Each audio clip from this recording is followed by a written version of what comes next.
Hello everyone, I am Kishore Bosle. I am working as a backend developer mainly with the microservices and a distributed system. I have created the interview preparation series to help you quickly understand an important concept, terms and patterns related to the microservices. The focus is very simple. Learn what you need for interviews, build practical understanding and give the explanation easy and clear. So let's get started.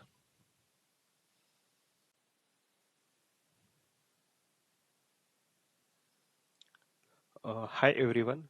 So this is the first part of our microservice interview preparation series. In this part, we will cover following points like uh, microservice architecture, its core key concept and principles, cohesion and coupling, then difference between both the architecture. Then we'll figure out some key features of the microservices. Then we are trade-offs between choosing right architecture between the microservices versus the monolithic application. Then we'll discuss about like core components of the microservice architecture. Then we'll see what is the API gateway and more about like how it works. Then we'll see some details about like service discovery, scaling and reliability. Then we'll find out what is the containers and their use in the microservices. After that we'll cover microservice communication patterns like synchronous communication and asynchronous communication. Then we'll cover the handling microservices failures. Yeah, so let's start with the first slide. Let's start. What are the microservices? Microservices basically means taking a big application and breaking it into a smaller focus services. Each of these services handle one specific business function. So instead of one a huge system, we have many smaller ones that work together. Then each service runs its own process and has its own code base. That means different teams can build, update, and deploy their services independently without waiting on anyone else. Third point is these services talks to each other using a lightweight communication methods such as like REST APIs, gRPC, or messaging tools such as Kafka or RabbitMQ. Nothing heavy, just a simple ways for services to exchange the information.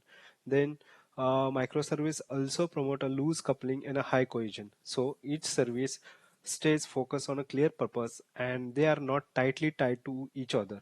This makes the whole system much easier to maintain and change over the time. Another benefit is like a polyglot persistence. Every service can choose the database that fits that its need best. Okay, instead of the entire system being forced to use one shared database. That gives the teams more freedom and reduce a lot of unnecessary dependencies.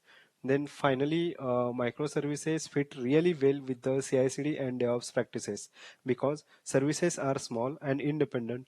Updates can be released faster and with a more confidence. So, in simple term, microservices means splitting the application into the small independent pieces so we can build, deploy, and improve things quickly without running into the usual bottlenecks. In this slide, we will discuss the major important microservice principles, that is the cohesion and coupling. So let's start with the cohesion. Cohesion is all about how well the responsibilities inside a module or services related to each other. When a cohesion is high, the component stays focused on one clear purpose. When cohesion is low, it tries to do too many unrelated things, making it messy and harder to maintain. So, high cohesion example, let's see. Think about a payment service. Everything it does, initiate a payment, verifying a transaction, updating a payment status, handling refunds, belong to the same domain. That's the high cohesion. Then low cohesion example. Now compare that to an order service that also handling the payments, user validations, notifications, and inventory. That's several domain mixed together. That's a low cohesion, and it's quickly become a maintenance nightmare. So why it matters? So high cohesion give you a clear code, easier maintenance, simpler testing, and more stable architecture. And in microservices, it helps keep each service aligned with its domain. Now let's look at the coupling. Coupling is about how one service is dependent on another. Low coupling is ideal because it means services can involve evolve independently. So high coupling creates a fragile system where one change can break the many components. So low coupling example is like, for instance, if order service simply publishes an order created event and payment service listen to it, there is no direct dependency. That's the loose coupling, and it's perfect for event driven architecture. So let's see example of high coupling. If order service directly call the payment service database or depends on its internal classes, any internal change in the payment service can break the order service. That's the tight coupling, and it is very risky in the microservices. Then again, why it matters? So low coupling enables independent deployments, easier scaling, better fault isolation, and minimal regression issues. Plus, team can work independently. So let's put it together and we'll see how the microservices view. So when you combine high cohesion with a low coupling, you get a robust microservice architecture. So let's see an ideal design. So each service own its domain. Order handle the order logic, inventory manages the stocks, and payment handle the payments. And they communicate through events rather than a direct database call. This gives you a strong cohesion inside each services and loose coupling between them. Let's see the anti-pattern or a bad example where there is a low cohesion and high coupling. Here, when one service tries to do everything, for example, order logic, payments, inventory, notification, and also tightly depends on other services, the whole system becomes fragile. This breaks the core principles. So that's about the cohesion and coupling. So in this slide, we will see the microservices versus the monolithic architecture. When we compare a monolithic architecture with the microservices, the difference shows up pretty clear. In a monolithic setup, the whole application is packaged and deployed as a single big unit. With the microservices, we break that the big unit into a many small independent services that each handle a specific responsibility. When it comes to the deployment, monolithics are like all or nothing. Even in a tiny changes means deploying the entire application again. With the services, each service can be deployed on its own, so updates are much quicker and far less risky. So scalability is another major difference. In a monolithic, if one part of the application needs more resources, you are focused to scale the entire system. But in microservices, you only scale the services that actually needs it. That saves both the time and cost. So technology choices is also much more flexible with the microservices. Monolithic usually stick to each one tech stack for everything, versus the microservices let each team choose the languages, frameworks, or databases that fits their services best. True polyglot deployment. The fault isolation is much stronger in the microservices world. If one module fails in a monolithic, it can bring down the whole application. In a microservices, failures are contained. One service can go down while the rest keep running.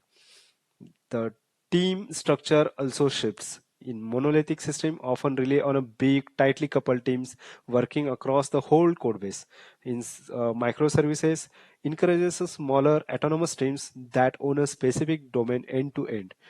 And in a data management flows, the same pattern follows the same patterns. Monolithic usually depends on one shared database.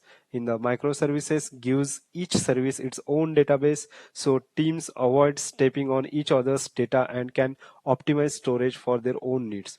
In terms of performance, monolithic have an advantages with fast in process calls. In microservices, it always uses a network call, which adds a bit of latency, but in return you get a flexibility and decoupling. DevOps and CI/CD also benefit from the microservices. Monolithic usually leads to a slower release cycles. Microservices make a rapid releases and continuous delivery much easier because you are pushing smaller and isolated changes.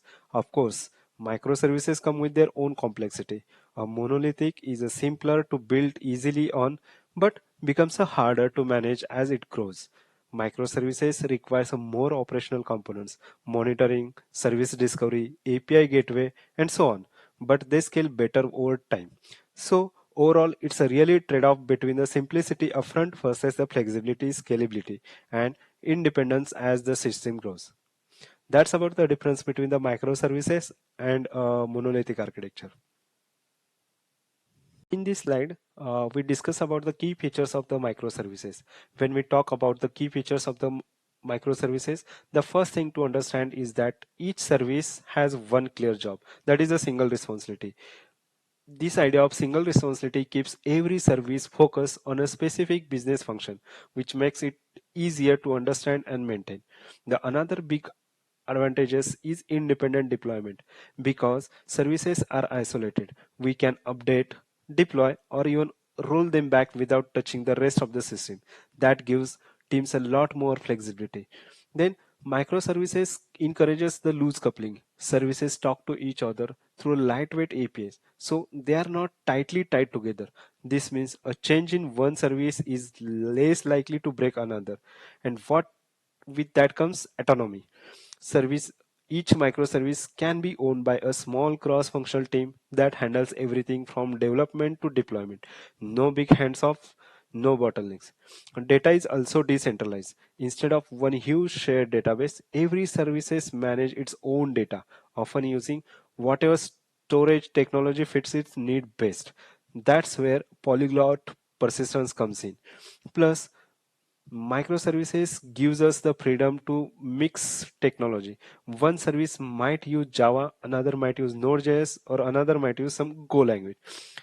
The same goes for the database and frameworks. Whatever work best for them, specific services. Then scalability. Scalability becomes much smarter too. We don't have to scale the whole application, just the services that under heavy load. That saves resources and keeps costs down. Then fault isolation is another key feature. If one services fails, it doesn't take everything down with it. The rest of the system keeps running, which is a huge reliability win. For communication, microservices uses a lightweight methods such as REST, gRPC, or messaging tools like Kafka and RabbitMQ. This keeps services connected without introducing tight dependency. Then, microservices also work extremely well with DevOps and CI/CD. Since the services are small and independent, teams can release new features or fixes much faster and more safely. Then observability becomes essential in this world because we now have multiple services interacting across the system. We need good logging, monitoring, and tracing tools like ELK, Prometheus, and Grafana to see what's happening end to end. And finally, microservices pair perfectly with the containerization and orchestration. Tools like Docker and Kubernetes make it easy to run, scale, and manage these services consistently across the environment. So overall, microservices give us a focus, independence, flexibility, and resilience. All the things a modern scalable system needs. When deciding between the microservices and monolithic architecture, it really comes down to the needs of your system and your team. Microservices make sense when you are working with a large, complex system that naturally breaks into the clear domains.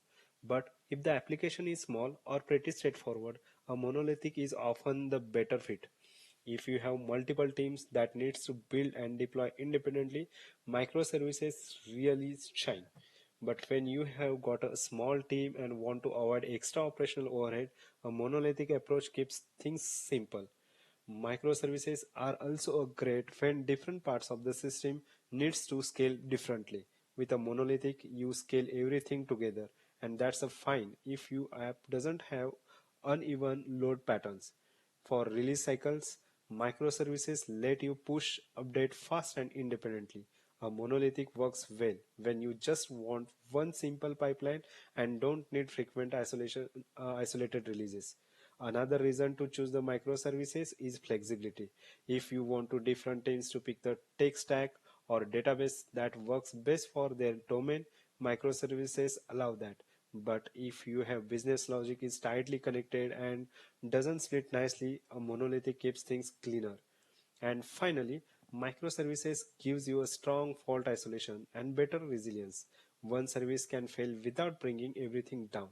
But for MVPs or early stage products, a monolithic is usually better because it's a quicker to build and easier to manage at the start. So Once you understand the trade-offs, it becomes much easier to choose the right architecture for the job. In this slide, we'll discuss the core components of the microservice architecture. We start with the API gateway. Think of it as the front door for all client requests. Instead of calling dozens of services directly, the client just talks to one gateway. A great example is Netflix. The gateway decides whether a request should go to the movies, recommendations, or payments. It simplifies everything for the user. Next is the service registry and discovery. In a microservices world, services are constantly scaling up or down. So we need a way for them to find each other automatically. Companies like Uber uses the console so services like driver, trip or payment can connect without anyone manually configuring the addresses. Then we have centralized the configuration management. All our service configurations like payment settings or delivery rules are stored in one place. A lot of e-commerce platforms do this using a tools like Spring Cloud Config so they can update the setting without restarting any services. Now, communications between the services can happen in a few ways like REST, gRPC or messaging queues.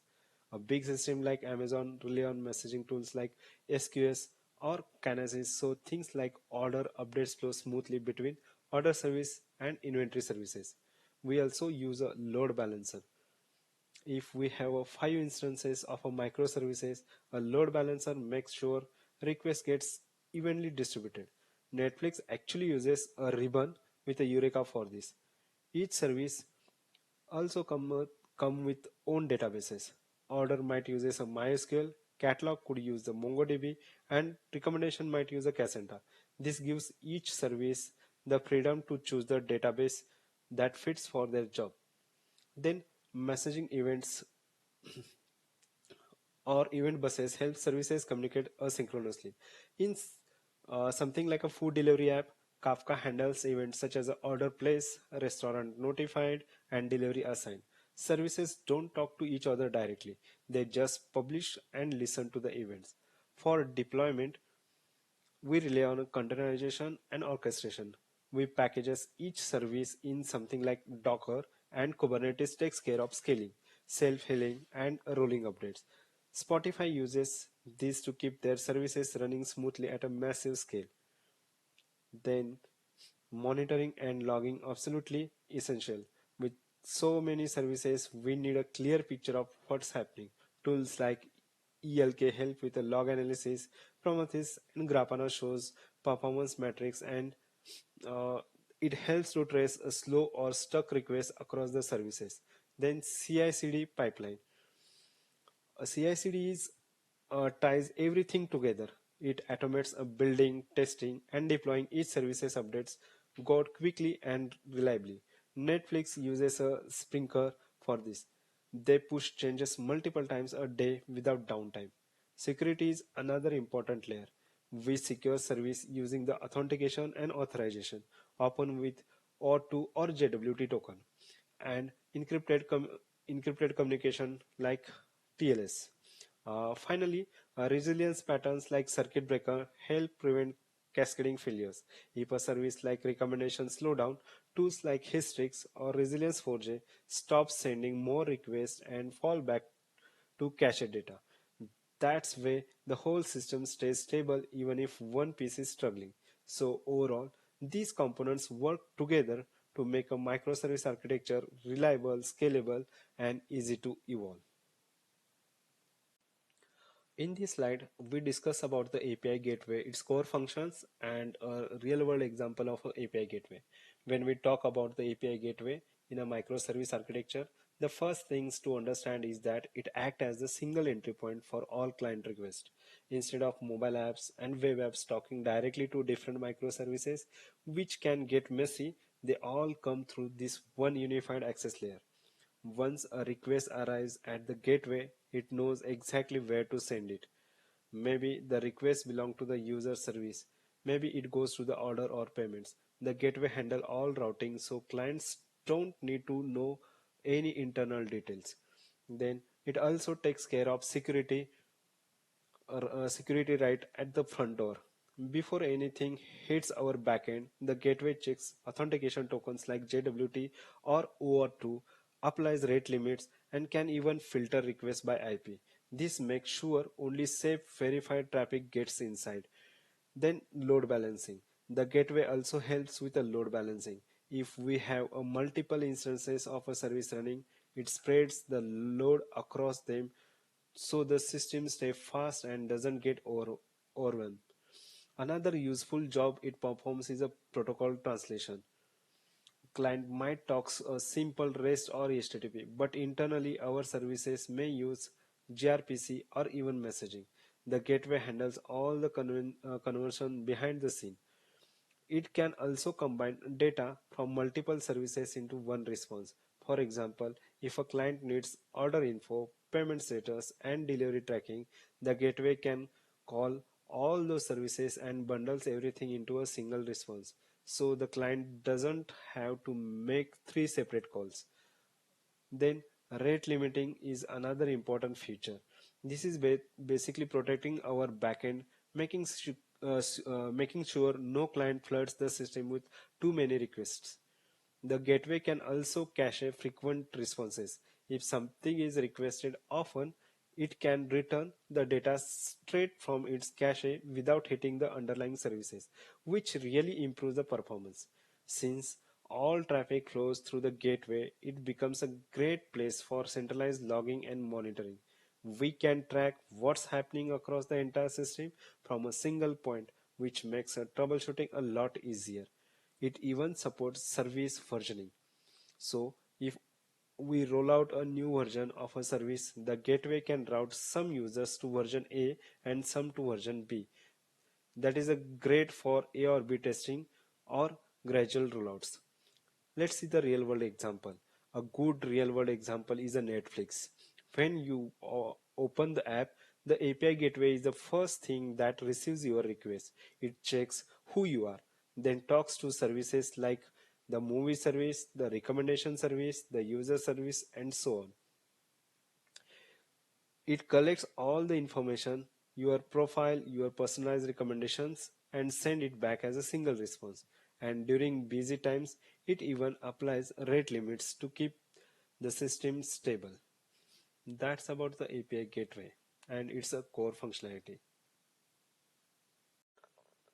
In this slide, we will discuss about the service discovery, scaling, and reliability of a microservices.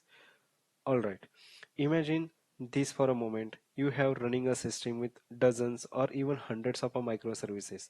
They are spinning up, shutting down, moving around, scaling up during a traffic spikes, and it's a chaos. Now, here is the question. How do they even find each other? How does service A knows where is the service B right now? That's exactly where a service discovery steps in. It's like the GPS of your microservice world. No hard-coded location, no guessing, just instant, up-to-date directions at a runtime. At the heart of it, we have something called a service registry. Think of it as a master directory. Every service that wakes up goes, "Hey, I'm here. This is my IP. This is my port. Add me to the list." Tools like Eureka, Consul, and Zookeeper act as a keepers of this ever-changing map. But the registry doesn't just keep the list, it actively watches the services. If one of them stops responding or fails a health check, it immediately removed. Boom! No traffic goes to the broken services. The system protects itself. And there are two ways the discovery magic happens. With a client-side discovery, the client itself picks which service instance to call, kind of like looking at the directory and choosing the best option. Eureka with a ribbon works like this. With a server-side discovery, something like a load balancer or a service mesh makes the decision for you, like a Kubernetes with a envoy. The best part, no more updating config files every time a service restart or scales. Everything stays fresh automatically. Your system just knows where every service is at any moment. And because traffic only goes to healthy instance, service discovery massively boosts the reliability. Load gets spread out efficiently and the entire platform becomes more resilient. Now, let me give you a real world example. that is the Uber. They run a huge network of microservices like driver service, trip service, pricing service, and many more services. When a new trip service instance come online, it immediately register with a console.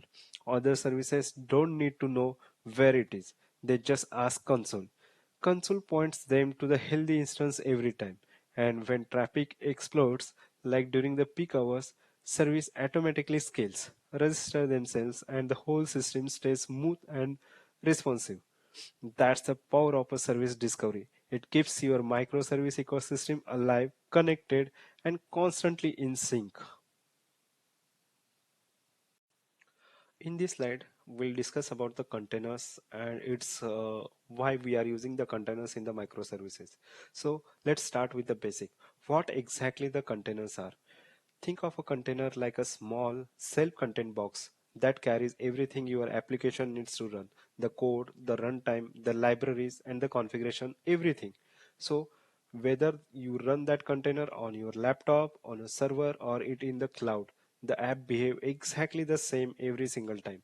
And unlike full virtual machines, containers don't bring their own operating system. They share the host operating system, which makes them incredibly lightweight and fast. Docker is the classical example, but the idea is simple. Isolate the app, keep it small, keep it consistent. Now, let's talk about why containers work so well with the microservices. First, each microservice gets its own container. That isolation is a powerful. It means service don't interface with each other and each one can be changed, restarted or scaled without touching the rest. Next, containers solve the famous works on my machine problem because we pack the entire environment into the container image. That same image runs same way everywhere. Development, testing, production, there is a no kind of any surprise. Containers are also incredibly fast to start. So when traffic spikes or we need more instances, microservices can spin up almost instantly. That makes scaling smooth and responsive. And speaking of scaling, each service can be scaled independently. If only one service is getting hammered, we don't need to scale the entire application. We just scale that one container. Containers are also portable. Run them on your laptop, on AWS, or on Kubernetes in a CI/CD pipeline. It's the same experience everywhere because they are lightweight, they uses resource efficiently. Multiple containers can run side by side on the same machine without wasting the GPU or memory like traditional virtual machines. They also fit naturally into a CI/CD pipeline. Build once, test it, ship the same image to production. No surprise, no inconsistency. And finally, when we start using orchestration tools like Kubernetes, containers unlock even more benefits like auto scaling, self healing, rolling updates, and automated deployments. All of that is built around the containerized services. So, overall, containers give a microservice the perfect combination of isolation, consistency, speed, and portability. Right. Let's talk about how microservices actually talks to each other. At a high level, they are used two big communication styles like synchronous and asynchronous. Once you understand these two patterns, microservices interactions start to make a lot of more sense. First, synchronous communication. It is a real-time conversation. So think of a synchronous communication like a phone call. One service calls another and waits for the reply before moving on. This is where you will see things like REST over HTTP, gRPC, which is a super faster and great for a low latency system, and sometimes GraphQL, especially when a client needs data from a multiple services all at once. A simple example is imagine you are buying something online. The order service reaches out to the payment service, usually over REST, and says, "Hey, process this event," and it waits. Only after payment replies with a success does the order service continue. It's a real-time request and response, just like a conversation. Then we'll see the asynchronous.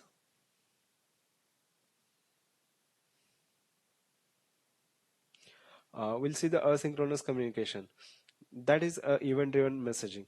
Now, asynchronous communication is more like a sending text message. You send it and you don't wait around for the reply. The system keeps moving. Here, microservices communicate through message brokers like Kafka, RabbitMQ, AWS SQS, or Azure Service Bus. This pattern shines when multiple service needs to react to the same event independently. Takes a food delivery app. When an order is placed, the order service publishes an order place event. It doesn't wait for anything, it just emits the message.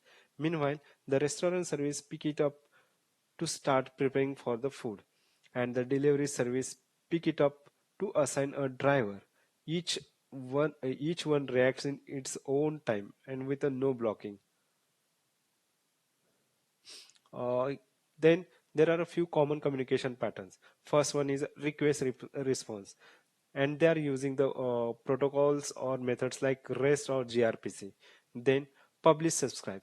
So publishing the events events, and for example like Kafka and ESNS. Then event streaming like Kafka. Then messaging queue like RabbitMQ or SQS. And at last API gateway communication like routers call. These are the common communication patterns. Now let's talk about something that every microservice system needs, that is the resilience.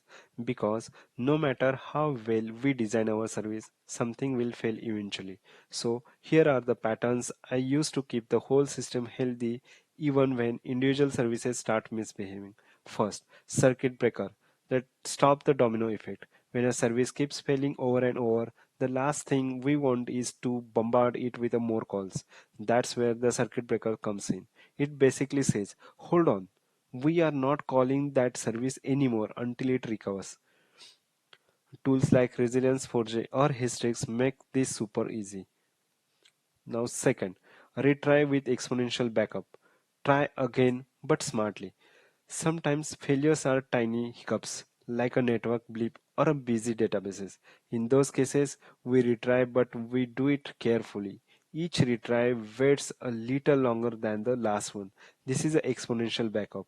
It avoids a hammering a service that trying to recover. A good example is the inventory service retrying a Kafka messages while the database clear ups. Then third one is timeouts.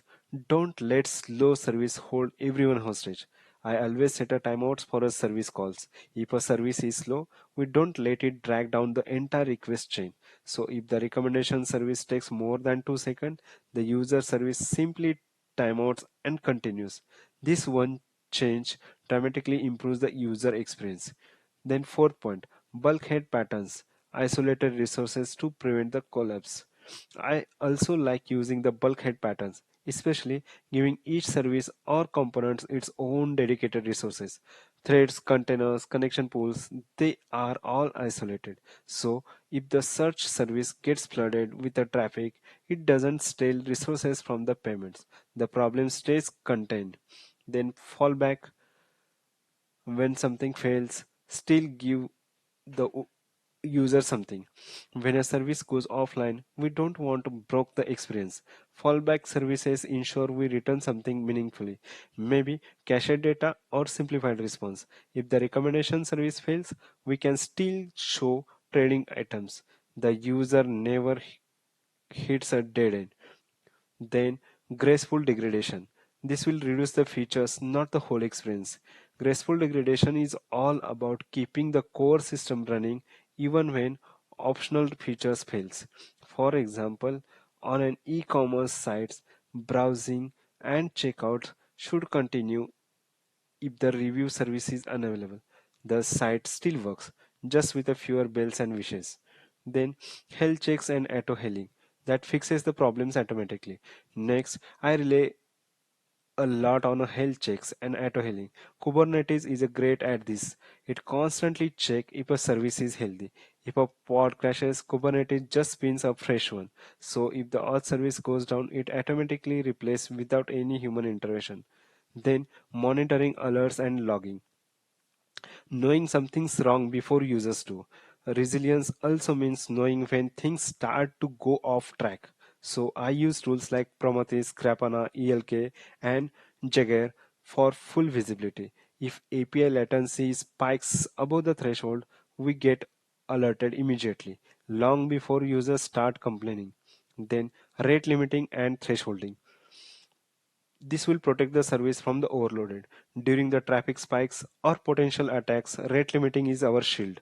The API gateway can throttle requests so a single service doesn't get overwhelmed. For example, the login service might slow the request during a surge to avoid crashing. Then, at last, distributed tracing, finding the root cause fast. Finally, when you have got a dozen of microservices interacting, failures can become mysterious. So, distributed tracing using tools like Jagger help us follow a request across the services. If a checkout is failing with 500 errors, the Jagger trace can point straight to the payment service in a second. That's all about how resilience patterns handle the microservice failures. Whenever we evolve our microservices, one of the biggest challenges is making sure our changes don't break the clients already using the system.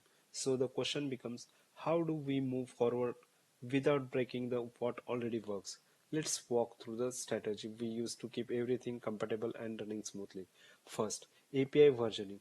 Whenever we introduce a new changes, we expose them as a slash v2 while slash v1 keeps working. Old clients stay safe, new clients get improvements. Second, don't break the existing contract. We never remove or rename fields. We only add a new optional ones so older consumes don't break. Third one, consumer driven contracts. We use tools like pack to make sure provider changes still matches what consumers expect. It prevents accidental breakage. Then graceful depreciation. When we retire an API, we mark it deprecated, give timelines, and keep it running long enough for everyone to migrate. Then expand and contract patterns. First, add new fields, endpoints. Let's client move. They slowly remove the old ones. That is a SAP evolution. Then backward compatible database changes. Database updates are additive. Add a new columns instead of renaming or dropping to avoid breaking older versions. Future flags. We roll out new behavior gradually. Old behavior stays active for users who still rely on it. Then at last, API gateway compatibility layer.